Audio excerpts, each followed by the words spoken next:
The power of silence. Silence isn't empty. It's full of answers. Some of the wisest people have noticed this. I love this quote from Albert Einstein. He says, "I think 99 times and get nothing. I stop thinking and let my mind swim in silence, and the truth comes to me." There's something within us, within the deepest, quietest parts of us, what can you say, a wisdom, an intuition. This is where we get our greatest insights, where we get our greatest ideas, where ideas come from. So silence is indeed golden, as they say. And learning how to connect to that part of ourselves, to have the patience to go there and allow the mind to quiet so that we can go there, can have very powerful outcomes. So what kind of ideas have come to you in a time of silence? Perhaps you've taken some time out in nature. Your mind slows down, and then some spark of inspiration has come. This is a very common place to find this sort of experience.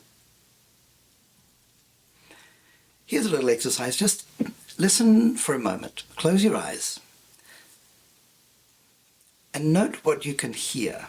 Note each sound mentally. And then just ask yourself, behind those sounds, beyond those little sounds in the background, what's beyond that? Note your thoughts and emotions. They're a kind of mental noise.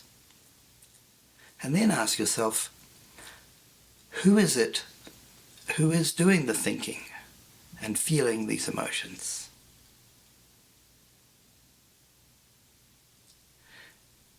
The I, the person who is experiencing all of this within our minds and in the world, that I is coming from a place of silence, and meditation is one of the, I would say, the most powerful way perhaps of really going there and becoming acquainted with that deeper part of ourselves. Some people are forced to do this by circumstances of their lives. One of my heroes is Helen Keller, who became both blind and deaf when she was less than 2 years old due to an illness. And so she lived almost all her life in this world of darkness and silence. But she became one of the greatest, you can say, inspirational figures in America. She was a great writer, an incredible spiritual teacher, a philanthropist, an incredible humanitarian. And she said, "The best and most beautiful things in life cannot be seen or even touched. They must be felt with the heart." She could also have said they cannot be heard, because she was also deaf. And there's a beautiful picture of her meeting Charlie Chaplin, who another great, brilliant, but a humanitarian. And of course she's touching his face because she couldn't see. So this is how blind people often recognize one another. And they had a lot in common. They were both very, very concerned about the plight of the poor in their time, and they did a lot to help them. How might your life change if you deliberately spent more time in silence? Reflect on that for a minute.